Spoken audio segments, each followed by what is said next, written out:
नमस्कार। तो आज हम बात करने वाले हैं मुगल साम्राज्य की। तो मुगल साम्राज्य, चूंकि मुगल साम्राज्य का पतन किस प्रकार से हुआ, उसकी हम बात करने जा रहे हैं।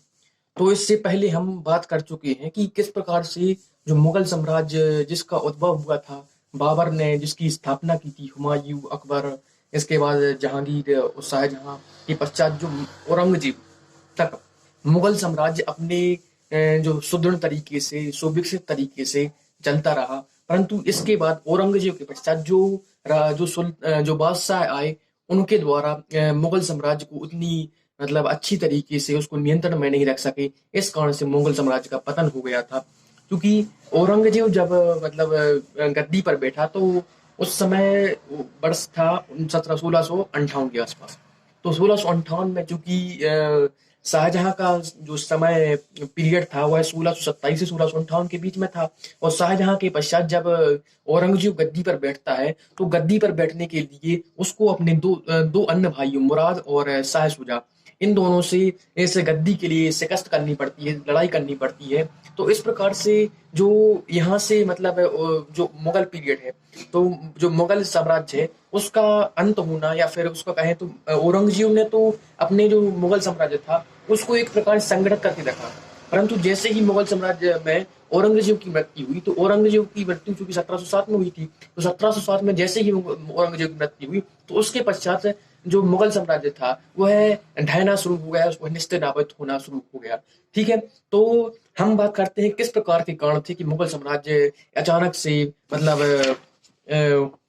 इतना विशाल साम्राज्य अचानक से ढह गया, और किस प्रकार से आगे ब्रिटिशों के द्वारा उस मुगल साम्राज्य की मतलब सक्सेसर बन गए। मुगल साम्राज्य के पश्चात जो ब्रिटिश आए, और ब्रिटिश कंपनी ने मतलब मुगलों के जो भारत पर जिस प्रकार से मुगल का वर्चस्व था उसको समाप्त करके ब्रिटिश ईस्ट इंडिया कंपनी के द्वारा शासन किया गया, और अंग्रेजों ने भारत पर शासन का अधिकार जमा लिया। ठीक। तो हम औरंगजेब की बात करते हैं सबसे पहले, क्योंकि यदि हम मुगल मुगल साम्राज्य के पतन की बात करनी है, और हमें जो आधुनिक भारतीय इतिहास है, जो आधुनिक इतिहास चूंकि शुरू होता है मुगल साम्राज्य के पतन के पश्चात, अंग्रेजों के आगमन से भारत का आधुनिक इतिहास शुरू होता है। ठीक। तो आधुनिक इतिहास को यदि शुरू करना है, तो उसके उसको शुरू करने से पहले हमें इस देखना होगा कि जो औरंगजेब था, औरंगजेब के कार्यकाल में किस प्रकार से मुगल साम्राज्य औरंगजेब के पश्चात अंत हुआ, और अंग्रेजों का आगमन हुआ। तो यहाँ पर दो बातें, पहले तो मुगलों का अंत होना और अंग्रेजों का आगमन होना। यहाँ पर जो दो चीजें एक साथ हो रही थी कि मुगलों का अंत हो रहा था, अंग्रेजों का उद्भव हो रहा था, अंग्रेज का विस्तार हो रहा था। तो दोनों चीजों को एक साथ हमें पढ़ना पड़ेगा, तभी हम मुगल साम्राज्य के पतन के साथ साथ अंग्रेजों के आगमन और आधुनिक भारत के इतिहास को अच्छी तरीके से समझ सकेंगे। तो सबसे पहले हम औरंगजेब की बात करते हैं, क्योंकि और यहाँ पर हम उतना मतलब कंसेप्चुअल बात करेंगे कि किस प्रकार से मतलब अचानक से मतलब मुगल साम्राज्य का अंत हो गया, उसकी हम बात करेंगे। सबसे पहले हम बता दें, जब शाहजहां जो राजा था, तो शाहजहां के समय पर जो मुगल साम्राज्य था वह उतना विस्तार नहीं कर रहा था। उस जो मतलब जहांगीर के बाद जो उसका बेटा जिसका शाहजहां, जिसका नाम खुर्रम था, शाहजहां का बचपन का नाम खुर्रम था। क्योंकि जो शाहजहां जब गद्दी पर बैठा था 1627 में, तो उसने बढ़िया तरीके से जितना भी उसको साम्राज्य जहांगीर के द्वारा या अपने पूर्वजों के द्वारा जितना भी उसको साम्राज्य मिला था, तो उस साम्राज्य को संगठित करने का, उस साम्राज्य को अधिक विस्तारित करने का प्रयास नहीं किया, बल्कि उसी साम्राज्य को इकट्ठा रखने का, केंद्रीकृत रखने का प्रयास किया, ताकि वह अच्छे शासन कर सके। और उसके साम्राज्य में, हमें शाहजहां के साम्राज्य में कहीं भी ऐसे लक्षण प्रतीत नहीं होते हैं, ऐसी दुर्भावनाएं नहीं दिखाई देती हैं जहाँ हिंदू मुस्लिम एकता को नुकसान पहुंचा हो। क्योंकि शाहजहां जिस प्रकार का शासक था, वह काफी मतलब अकबर की तरह ही मतलब सभी धर्मों को प्रति एक सहिष्णुता का भाव रखता था, सभी धर्मों के प्रति प्रेम सद्भाव की भावना शाहजहां के व्यक्तित्व में थी। ठीक। तो जब शाहजहां का जो जीवन के अंतिम वर्ष चल रहे थे, तो वह जो समय पीरियड है वह 1657 के बाद का पीरियड है। 1657, 1656-57 के बाद, यानी जो 57 के बाद शाहजहां के जो अंतिम वर्ष थे, और उस समय जो उसके तीन बेटे थे, तो तीन बेटे, पहला जिसका नाम था मुराद। तो मुराद को जो शाहजहां ने गुजरात का गवर्नर बना दिया था। और जो औरंगजेब था, तो औरंगजेब को ढक्कन दक्कन प्रदेश जो दक्षिण भारत है उसकी तरफ वहां का सूबेदार, वहां की मतलब जिम्मेदारी सौंपी थी शाहजहां के समय पर। इसके अलावा जो तीसरा बेटा जो उसका था, उसका नाम था शाह सुजा। तो शाह सुजा जो कि बंगाल का गवर्नर बना था, ठीक। और दारा सिकोह जो कि उसके साथ में आगरा के किले में रहता था, ठीक। तो इस प्रकार से जो उसके बेटे थे, तो उन शाहजहां ने अपने बेटों को अलग अलग मतलब अपने साम्राज्य को विभाजित मतलब कर दिया था, ठीक। तो जब उसके द्वारा देखा गया कि जो औरंगजेब है, तो औरंगजेब शुरू से ही मतलब एक मतलब इस प्रकार की व्यक्ति का व्यक्ति था कि वह संपूर्ण मतलब साम्राज्य की स्थापना करना चाहता था। उसकी सोच बहुत बड़ी थी। वह मतलब छोटे से साम्राज्य में मतलब छोटे से साम्राज्य में सुखी होने वाला व्यक्ति नहीं था। तो और उसके द्वारा उसके शाहजहां के द्वारा जो औरंगजेब का जो बिहेवियर था, जो नेचर था, उसको पहले ही समझ लिया गया था कि औरंगजेब कितना शक्तिशाली है, कितनी बड़ी उसकी सोच है। तो इस प्रकार मतलब शाहजहां ने उसको नदारद करते हुए, उसको गद्दी से हटाते हुए और अपने जो तीन अन्य बेटे थे उनको भी गद्दी से साइड कर दिया और दारा सिकोह को जो जो गद्दी थी उसका एक मतलब प्रमुख उसको नॉमिनेट कर दिया कि शाहजहां के पश्चात अ, गद्दी पर दारा सिकोह बैठेगा। ऐसा जो मतलब नॉमिनेट किया था, यह र्यूमर, यह मतलब बहुत सारा जब औरंगजेब जो सब शाहजहां के जब अंतिम वर्ष थे 1657 के आसपास, वह बीमार पड़ चुका था। तो वह आगरा के किले में बंद था। तो ऐसा मतलब अफवाह फैल गई थी, ऐसा र्यूमर फैल गया था कि दारा सिकोह जो कि उसका बेटा था, उसके द्वारा उसको आगरा के किले में बंद करके रखा गया है, अधीन करके रखा गया है और उसके द्वारा राजा बनने की घोषणा कर दी गई है, ठीक। तो परंतु जो दारा सिकोह था, वह दारा सिकोह अपने पिता के प्रति बहुत सहिष्णु था, पिता की बहुत अधिक सेवा करता था। तो इस प्रकार से दारा जो शाहजहां था, तो शाहजहां स्वयं चाहता था कि वह दारा सिकोह को नॉमिनेट करे, दारा सिकोह को गद्दी का उत्तराधिकारी बनाए। क्योंकि मुगल थे जो जो मुस्लिम जो प्रथा थी, उसमें ऐसी कोई क्लियर कट व्यवस्था नहीं थी कि राजा के पश्चात उसका बड़ा बेटा राजा बनेगा या फिर कोई क्लियर कट उत्तराधिकारी नहीं हुआ करता था। और ऐसी व्यवस्था भी नहीं थी कि जो उसके चार बेटे थी औरंगजेब के, तो चारों बेटों को साम्राज्य को विभाजित कर दिया जाए। ऐसी व्यवस्था भी जो इस्लाम में नहीं थी। तो इस प्रकार से जो यह संकट उत्पन्न हो गया था कि शाहजहां के पश्चात गद्दी पर कौन बैठेगा, तो इसको लेकर झगड़े या फिर फसाद शुरू होना शुरू हो गई थी। तो दारा सिकोह ने जब वह बीमार था, सॉरी जब शाहजहां बीमार था, तो शाहजहां के द्वारा दारा सिकोह गद्दी का उत्तराधिकारी घोषित कर दिया गया था। क्योंकि शाहजहां यह जानता था कि दारा सिकोह जो है वह मतलब एक मतलब उस पर सूफीज्म का बहुत अधिक प्रभाव है। वह उदार प्रवृत्ति का व्यक्ति है, सेकुलर व्यक्ति है, सहिष्णु व्यक्ति है। वह हिंदू और मुस्लिम चूंकि जनसंख्या हिंदू बहुसंख्यक जनसंख्या मुगल साम्राज्य में थी, यानी भारत में जनसंख्या जो थी मुगल वो हिंदू जनसंख्या अधिक मात्रा बहुसंख्यक मात्रा में थी। यानी तो जो शाहजहां का जो दारा सिकोह का व्यक्तित्व था, वह यह था कि वह सभी मतलब जो संपूर्ण साम्राज्य था, संपूर्ण प्रजा थी, उसको मतलब साथ में लेकर चलने वाला था। तो इस प्रकार से जो शाहजहां था, शाहजहां के द्वारा दारा सिकोह को नॉमिनेट कर दिया गया। क्योंकि और तो उसके जो दारा सिकोह था, उसके एम्बिशन भी कम थी, वह अधिक मतलब एम्बिशियस भी नहीं था। तो इस प्रकार से शाहजहां को सब मतलब शाहजहां ने अन्य बेटों की अपेक्षा उसको महत्व दिया और उसको अपना उत्तराधिकारी घोषित कर दिया गया, ठीक। तो जब यह उत्तराधिकारी घोषित कर दिया गया, तो औरंगजेब दक्षिण भारत में दक्कन के क्षेत्र में था और उसका जो दूसरा बेटा जो मुराद था, वह गुजरात गुजरात के रीजन में था। इसके अलावा शाह सुजहाँ बंगाल के क्षेत्र में था। तो इस प्रकार से जब यह मतलब अब्बा मतलब यह बात मतलब स्पष्ट हो गई कि शाहजहां के द्वारा दारा सिकोह को अपना उत्तराधिकारी घोषित कर दिया गया है, तो अन्य बेटों ने भी गद्दी को लेकर अपने मतलब कार्य करना शुरू कर दिया, गद्दी की तरफ बढ़ना शुरू कर दिया। तो सबसे पहले शाह सुजा के द्वारा विद्रोह कर दिया गया। इसके बाद मुराद के द्वारा विद्रोह कर दिया। औरंगजेब ने अभी तक विद्रोह नहीं किया था, क्योंकि वह जानता था कि उसके पास इतनी मतलब शक्ति नहीं है कि वह मतलब जो इतनी बड़ी सेना है उसका उसको उसका विरोध कर सके। तो औरंगजेब के द्वारा क्लियर कट एक मतलब विरोध नहीं किया गया था उसका विद्रोह नहीं किया गया था, बल्कि जब शाह शुजा के द्वारा और मुराद के द्वारा जब विद्रोह किया गया था, उस विद्रोह का फायदा उठाते हुए उसने बाद में उसका फायदा औरंगजेब ने उठाया था। तो इस प्रकार से जब क्या नाम जब यह मतलब जो उसके मतलब उसके द्वारा युद्ध किया गया, और युद्ध में औरंगजेब ने दारा शिकोह को परास्त करके वह स्वयं गद्दी पर बैठ गया।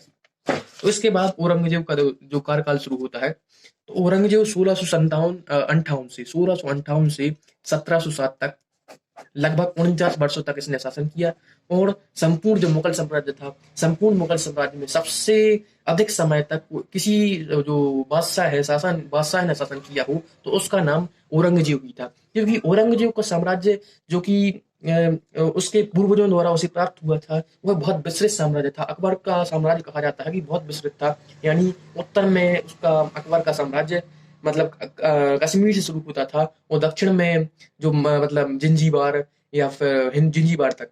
और इस यदि हम पूरब की बात करें तो बंगाल, असम जो वर्तमान है, उसको उस समय अहोम कहा जाता था।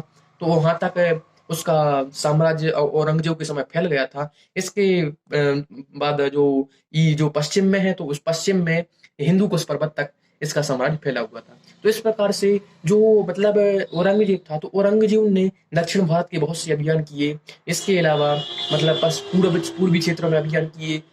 तो उसके मतलब औरंगजेब का सिद्धांत यह था कि वह अधिक साम्राज्य को विकसित करने के पक्ष में नहीं था, बल्कि उसका जो प्रमुख ध्यान था, जितना भी उसका साम्राज्य इतना विशाल साम्राज्य था, तो उस साम्राज्य को संगठित करने पर केंद्रीकृत करने पर उसका साम्राज्य था। वह चाहता था कि जितना भी साम्राज्य उसे प्राप्त हुआ है उसको संगठित किया जाए, उसको एकीकृत किया जाए, और उसी को अच्छी तरह से चलाया जाए। तो जो औरंगजेब की नीति थी, उसको वह नीति यह थी कि साम्राज्य का विस्तार न किया जाए, बल्कि उसी को जितना भी साम्राज्य उसे प्राप्त हुआ है उसी को संगठित करके, उसी को एकत्रित करके उस पर शासन किया जाए। ठीक। परंतु जो औरंगजेब था, तो यह शासन की व्यवस्था तो ठीक है, परंतु सबसे अधिक औरंगजेब की जो आलोचना होती है वो उसकी धार्मिक नीतियों के तहत होती है, कि उसकी धार्मिक नीतियों की वजह से जो साम्राज्य था, साम्राज्य का खजाना खाली हो गया था। और ऐसा कहा जाता है कि धार्मिक नीतियों की वजह से ही जो उसके द्वारा कट्टरता फैलाई गई थी, तो उसकी वजह से जो जनता थी मुगल साम्राज्य के अधीन, वह नाखुश थी, वह असंतुष्ट थी औरंगजेब से। इस कारण से मुगल साम्राज्य का पतन हुआ था, ऐसा माना जाता है। परंतु ऐसा नहीं था।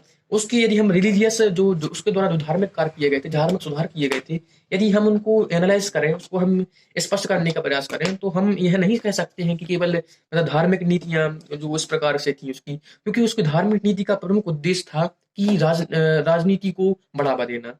यानी वह उसकी धार्मिक नीति राजनीतिक एकत्रीकरण, राजनीतिक स्थिरता, राजनीतिक मजबूती की तरफ इशारा करती है। वह धर्म की सहायता लेते हुए राजनीति को चलाना चाहता था, राजनीति को एकत्रित करना चाहता था। सब जब उसके द्वारा सबसे पहले कलमा बंद किया गया था। कलमा मतलब जो सिक्के थे, जो मतलब मुगल साम्राज्य में जो सिक्के होते थे, उन पर कुरान की आयतें लिखी जाती थी, उनको कलमा कहा जाता था। तो औरंगजेब के द्वारा कलमा लिखना बंद कर दिया गया था। उसके द्वारा इस जब कलमा लिखना बंद कर दिया गया था, तो उसके पीछे तर्क यह दिया गया था कि जो जो सिक्के होते हैं वह पैरों के नीचे आते हैं, तो इस प्रकार से उसका अपमान होता है। तो इसके मतलब जो कलमा उनके द्वारा जो औरंगजेब के द्वारा बंद किया गया था, वह एक नैतिक था। मतलब उसके द्वारा जो कहा गया था उसमें किसी प्रकार से किसी अन्य धर्म को मतलब ठेस पहुंचाने जैसी कोई बात नहीं थी। तो इस प्रकार से जो कलमा मतलब जो कुरान की आयतें सिक्कों पर लिखनी औरंगजेब के द्वारा बंद कर दी गई थी। इसके बाद इसके बाद नौरोज एक त्योहार होता है, जो पारसी लोगों का बहुत प्रमुख त्योहार है। यानी नव वर्ष, पारसी लोगों का नव वर्ष है, उसे नौरोज के नाम से जानते हैं। तो नौरोज को जो शुरुआत की थी वह बलबन के द्वारा नौरोज की शुरुआत की गई थी। तो इसने नौरोज त्योहार को मनाना बंद कर दिया, क्योंकि यह उनके उसके द्वारा बंद, उसके पीछे जो औरंगजेब ने तर्क दिया था, उसका तर्क यह था कि जो यहाँ के जो जो पारसी धर्म है उससे उसका दूर दूर तक कोई संबंध नहीं है। जो ईरानी लोग हैं, पारसी जो वहां पर थे, तो उनसे कोई संबंध नहीं है। तो इस प्रकार से जो नौरोज त्योहार है उसको मनाने का कोई औचित्य नहीं है। तो इस प्रकार से जो नौरोज बंदी किया गया था, तो उसमें भी किसी अन्य धर्म को मतलब क्षति हुई या नुकसान, उसको ठेस पहुंचाने का उसको कोई दायित्व नहीं था। क्योंकि उसके द्वारा कह दिया गया था कि वह सुपरस्टिशन या फिर मतलब जो अंधविश्वास है, अंधविश्वास पर विश्वास नहीं करता है। यानी जिसने कलमा बंद कर दिया, कलमा आयत लिखवाना बंद कर दिया, इससे किसी भी प्रकार से हम यह नहीं कह सकते हैं कि उसके द्वारा हिंदू धर्म या फिर अन्य मतलब किसी अन्य धर्म को ठेस पहुंचाएगा, नुकसान पहुंचाएगा, क्षति पहुंचाएगी। ठीक। इसके बाद 1669 की यदि हम बात करें, 1657 में वह गद्दी पर बैठा 58 में, तो 58 के बाद 1669 के बाद कुछ अन्य जो निर्णय धार्मिक क्षेत्र में लिए गए, उसके द्वारा झरोखा दर्शन की प्रथा बंद कर दी गई। झरोखा दर्शन का तात्पर्य होता है कि जो बादशाह होता है, बादशाह संपूर्ण साम्राज्य में सबसे प्रमुख होता है। तो झरोखा दर्शन में होता ये था कि जो बादशाह था, बादशाह अपनी छत की बालकनी पर आकर जो उसको हाथ मतलब जनता को, जो प्रजा होती थी उसको मतलब हाथ दिखाकर उसको दर्शन देकर दर्शन देता था, उसे झरोखा दर्शन कहते थे। तो ऐसी मतलब मान्यता थी कि झरोखा दर्शन जिस प्रकार से राजा मतलब जब दर्शन देता है तो उससे जो लोगों के जितने भी दुख दर्द होंगे वह दूर हो जाएंगे। तो इसके औरंगजेब के द्वारा झरोखा दर्शन की प्रथा बंद कर दी गई थी, क्योंकि उसका मानना था कि जो भगवान है, जो अल्लाह है, उनका स्थान कोई नहीं ले सकता है। वह केवल ईश्वर के प्रतिनिधि के रूप में कार्य करता था, कि वह मानता था कि वह ईश्वर का केवल प्रतिनिधि है और झरोखा दर्शन जैसी प्रथाओं की कोई आवश्यकता उसके साम्राज्य में नहीं है। तो यह कि जो झरोखा दर्शन जो प्रथा थी उसमें यही था, जैसे कि अभी मतलब जो होता है कि जो बॉलीवुड स्टार होते हैं सलमान खान वगैरह, तो वह जो अपने मतलब जो उनका बंगला होता है, तो उसके बाहर आकर जो जनता को ऐसे मतलब दर्शन, तो तो उस प्रकार इसे झरोखा दर्शन की प्रथा कहा जाता है। तो इस जो औरंगजेब था, तो औरंगजेब के द्वारा झरोखा दर्शन की प्रथा बंद कर दी गई थी, क्योंकि वह झरोखा दर्शन जैसी प्रथाओं को अनैतिक मानता था, व्यवहारिक मानता था कि मुगल साम्राज्य में ऐसी प्रथाओं का कोई योगदान नहीं है, कोई मतलब अस्तित्व नहीं है। ठीक। तो उसने स्पष्ट ही कर दिया था कि वह किसी प्रकार की आडंबर या फिर जो जितनी भी प्रथाएं चल रही है उनका यदि नैतिक रूप से मूल्यांकन करेगा, यदि कोई प्रथा यदि उसके मतलब व्यवहारिक रूप से अनुचित होगी तो उसको बंद किया जाएगा। तो इस प्रकार से उसने कलमा बंद पढ़ना, कलमा लिखवाना जो सिक्के पर लिखा जाती थी वह बंद कर दिए थे। नौरोज त्योहार को मनाया जाता, बनाना बंद कर दिया था, क्योंकि वह जो मतलब औरंगजेब मुस्लिम था। तो इस प्रकार से यदि जो भारतीय है, जो भारतीय लोगों का जो जो पारसी नौरोज त्योहार है उससे कोई संबंध नहीं है। तो इस प्रकार से उसके द्वारा कहा गया कि नौरोज एक एक अतार्किक नौरोज जो त्योहार है वह अतार्किक है। इसके साथ साथ उसने तुलादान की प्रथा भी बंद करवा दी।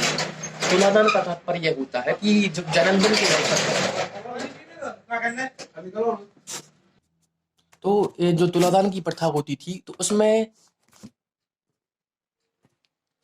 तो इस प्रकार से जितने भी अतार्किक या अव्यवहारिक मतलब व्यवस्थाएं जो मुगल साम्राज्य में विद्यमान थी, तो औरंगजेब का प्रयास था कि उन जो व्यवस्थाएं विद्यमान है जो अतार्किक हैं उनको बंद किया जाए।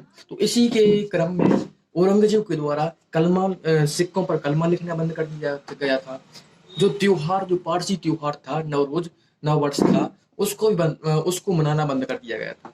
इसके अलावा झरोखा दर्शन की प्रथा के माध्यम से जो जो झरोखा दर्शन की प्रथा थी वह भी औरंगजेब के द्वारा ऐसा बताया गया कि वह अतार्किक है, उसको भी बंद कर दिया। और एक जो प्रथा होती थी तुलादान की प्रथा, तुलादान की प्रथा में होता यह था कि जन्मदिन के अवसर पर राजा को जो तराजू था, तराजू के एक पहलू पर बिठाकर दूसरे पहलू पर उसके उसी के वजन के अनुसार पैसे तौले जाते थे। तो इसके माध्यम से जो मतलब औरंगजेब के द्वारा यह तर्क किया गया था कि इस प्रथा को बंद करने का, कि जो उसके जो मतलब आर्थिक जो मतलब अर्थव्यवस्था है, तो अर्थव्यवस्था पर इसका दुष्प्रभाव पड़ता है, गंभीर प्रभाव पड़ता है। तो इस कारण से यह प्रथा भी उतनी मतलब ठीक नहीं है। तो औरंगजेब के द्वारा इस प्रथा को भी बंद कर दिया गया था। ठीक। एक मतलब जो सबसे अधिक विवादास्पद जो बात औरंगजेब के विषय में मानी जाती है कि उसके द्वारा हिंदू मंदिरों को तोड़वाया गया था, हिंदू मंदिरों को नष्ट करवाया गया था। परंतु यह यदि यदि हम उसको बारीकी से अध्ययन करें तो हमें यह ज्ञात होता है कि औरंगजेब के द्वारा यह कहा गया था कि जो मंदिर पहले से बने हुए हैं, जो पुराने मंदिर हैं, उनको मतलब उनको नष्ट ना किया जाए, बल्कि जो नए मंदिर बने हैं उन पर प्रतिबंध लगाया जाए। यह वो बात औरंगजेब के द्वारा कही गई थी कि जो पुराने मंदिर हैं उनको जहाँ मतलब व्यवस्थित रहने दिया जाए, और जो नए मंदिर बन रहे हैं उनको ना बनाया जाए। तो इस प्रकार से मतलब जो मतलब ऐसा कहा गया था, परंतु जो उसके जो नौकरशाही व्यवस्था थी उसने इसको गलत तरीके से इंटरप्रेट करके उसको गलत तरीके से लागू किया, और जो हिंदू मंदिर थे उसके जो उसका जो कथन था उसको पलट दिया, और जो मंदिर थे उसको तोड़वाना शुरू कर दिया। इसके इसी क्रम में विश्वनाथ मंदिर को तोड़वाया गया। केशव मंदिर जो कि मथुरा में स्थित था, उसको भी जो जिसको वीर सिंह बुंदेला के द्वारा निर्मित किया गया था उसको भी मतलब तोड़वा दिया गया, उसको उसके इसी फरमान के तहत। ठीक, तो उसको मतलब जो यह मतलब जो धार्मिक उद्देश्य था उसको सीधा मतलब धार्मिक रूप से जो उसका उद्देश्य था यह मतलब, तो वह मुस्लिम धर्म को आगे करना चाहता था। यानी जो प्रशासन था, प्रशासन के सारी कार्यों में मुस्लिम धर्म को शामिल किया जाए। यानी जो शरिया है, जो मुसलमानों का धार्मिक है मतलब है, शरिया को संपूर्ण समाज में लागू किया जाए, उसका यह उद्देश्य था। तो वह जो धार्मिक जितने भी कदम उसके द्वारा उठाए जा रहे थे धार्मिक उद्देश्य से, उसका वास्तविक उद्देश्य राजनीतिक था, क्योंकि वह धार्मिक उद्देश्य के माध्यम से राजनीतिक उद्देश्य को प्राप्त करना चाहता था। वह ऐसे था क्योंकि वह जो मतलब जो जो संख्यक अल्पसंख्यक जो मुस्लिम लोग थे उनको खुश करना चाहता था, उनको अपने में शामिल करना चाहता था, और इसी उद्देश्य की पूर्ति के लिए उसने हिंदुओं पर जजिया कर लगाया था। तो कुछ लोग ऐसा कहते हैं कि जजिया कर की जो औरंगजेब के द्वारा लगाया गया था, तो उसके माध्यम से यह जो हिंदू थे, हिंदुओं को मुसलमान में परिवर्तित करना चाहता था। वह धर्मांतरण कर हिंदुओं का धर्मांतरण करके मुसलमानों में बनाना चाहता था। परंतु यह तर्क प्रतीत उचित प्रतीत नहीं होता है, क्योंकि उसके द्वारा जब हिंदुओं पर जजिया कर लगाया गया था तो वह बहुत ही अल्प मात्रा में लगाया गया था। वह इतना बड़ा कर नहीं था कि कोई भी हिंदू मतलब इस कर के डर से उसको मुसलमान धर्म स्वीकार कर ले। ठीक, इसी के साथ साथ उसने जब जजिया कर हिंदुओं पर लगाया तो मुसलमानों के कोई कुछ अन्य मुसलमानों पर जो कर लगते थे उसको उसने बंद भी कर दिया था। ठीक, तो जो मुसलमानों के जो अन्य कर थे, चाहे हम अबू आप, उसको कर उसने जो औरंगजेब था तो उसने बंद कर दिया था। तो इस प्रकार से जो जजिया कर हिंदुओं पर लगाया जाता था, जजिया कर में यह था कि जितने हिंदू रहेंगे जो जो गैर मुस्लिम होंगे तो गैर मुस्लिमों पर यह जजिया कर लगाया जाएगा। ठीक, तो इसके मतलब जो जजिया कर उसके द्वारा तो इस प्रकार से जजिया कर लगाने के पीछे उसका उद्देश्य मतलब आर्थिक ही था, या फिर आर्थिक उद्देश्य कहें या फिर हम कहें धार्मिक उद्देश्य। धार्मिक उद्देश्य यह था कि वह जो अल्पसंख्यक जो हिंदू जनसंख्या थी, तो अल्पसंख्यक हिंदू जनसंख्या को वह खुश करना चाहता था। यानी जब यह कर जजिया कर हिंदुओं पर लगाया जाएगा और मुस्लिमों पर यह कर नहीं लगाया जाएगा, तो जो जो जनसंख्या रहेगी, मुस्लिम जमात रहेगी, वह उससे खुश रहेगी। यानी जो मुस्लिम लोग रहेंगे वह अपने आप को एक सुपीरियरिटी फील करेंगे, फर्स्ट सिटीजन के रूप में उसको फील करेंगे। तो इस प्रकार से उसका उद्देश्य यही था कि हिंदुओं में भय पैदा करना चाहता था, और मुसलमानों में वह जो मुस्लिम जनता थी उसका समर्थन प्राप्त करना चाहता था। उसका उद्देश्य था, उसने कहा था कि वह दारुल दारुल जो हर्ब है उसको दारुल इस्लाम में परिवर्तित करना चाहता है। दारुल हर्ब का तात्पर्य है कि जो काफिरों का देश है, मुसलमानों में हर्ब मतलब काफिरों का देश, यानी जो इस्लाम मानने वाले नहीं है उसको परिवर्तित करके दारुल इस्लाम में बदलना चाहता था। तो इसी उद्देश्य से जितने भी उसके कार्य किए गए हैं वह संपूर्ण कार्यों में, चाहे राजनीतिक कार्य हो चाहे धार्मिक कार्य हो, वह जो मुस्लिम जनता थी उसको फर्स्ट रैंक सिटीजन के रूप में, मुस्लिम जनता को एक सिक्योरिटी, एक सुरक्षा प्रदान करना चाहता था, और हिंदुओं में वह भय पैदा करना चाहता था। तो इस प्रकार से उसका उद्देश्य यही था कि जो शरिया को लागू किया जाए। यानी शरिया को लागू करने का तात्पर्य है कि मतलब जो शासक है, शासक का मुस्लिम होना जरूरी, और जनता उस मुस्लिम धर्म को मानने वाली, उस प्रजा मुस्लिम धर्म को मानने वाली होनी चाहिए। तो शासक मुस्लिम था, यानी औरंगजेब स्वयं मुस्लिम था, और जनता भी उसकी अधिक मतलब जनता भी, प्रजा भी मुस्लिम थी, परंतु जो बहुसंख्यक जनता थी वह हिंदू थी। तो इस प्रकार से उसने कहा था कि दारुल हर्ब को दारुल इस्लाम के रूप में परिवर्तित करना चाहता था। तो हम यदि हमने जो भी मतलब धार्मिक उद्देश्य देखा, उसका धार्मिक जितने भी उसके द्वारा व्यवस्था चलाई गई है, तो उसका सीधा उद्देश्य यही था कि यह दारुल इस्लाम इस्लाम में जो भारत था उसको परिवर्तित करना चाहता था। ठीक, तो हमने जितनी भी व्यवस्थाएं मतलब उसके द्वारा जो लागू की गई थी वो उसके द्वारा स्पष्ट कह दिया गया था कि जो पुरानी व्यवस्थाएं हैं, जो अव्यवहारिक आचार की प्रतीत होती हैं, उन सभी को बंद किया जाएगा, और जो भारत में जो मुस्लिम धर्म है उसको आगे बढ़ाने का प्रयास किया जाएगा। ठीक, तो यह तो रही औरंगजेब की धार्मिक नीतियों की बात। तो ऐसा कहा जाता है कि धार्मिक नीतियों की वजह से जो मुगल साम्राज्य था, मुगल साम्राज्य का पतन हो गया था। हम मुगल साम्राज्य के पतन की बात कर रहे हैं, तो ऐसा माना जाता है कि मुगल साम्राज्य का पतन औरंगजेब की धार्मिक नीतियों की वजह से हुआ था। परंतु ऐसा नहीं है, क्योंकि जब तक औरंगजेब अपने मतलब कार्यकाल में रहा, यानी 1707 तक, तो साम्राज्य बहुत ही फ्लरिश कर रहा था, साम्राज्य बहुत ही तरक्की कर रहा था, साम्राज्य का बहुत विस्तार हो रहा था औरंगजेब के समय तक। परंतु औरंगजेब के बाद ही इसका विघटन होना शुरू हुआ।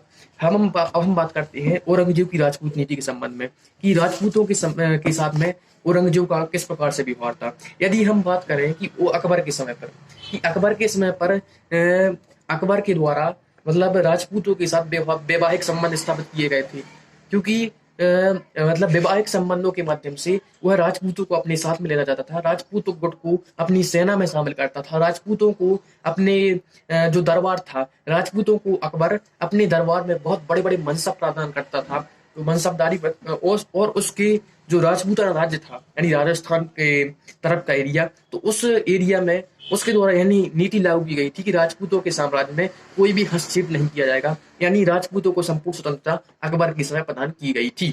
परंतु जब जहांगीर का शासनकाल आया, उसके द्वारा भी अपने पिता अकबर की जो नीतियां थी उसी का अनुसरण किया गया, और उसी के तहत जहांगीर के द्वारा जो जोधाबाई थी, जो कि जोधाबाई के साथ 1585 में जहांगीर का विवाह किया गया था जोधाबाई के साथ में, और जोधाबाई से ही उसका पुत्र जो खुर्रम, जो कि शाहजहां था, उसकी प्राप्ति हुई थी।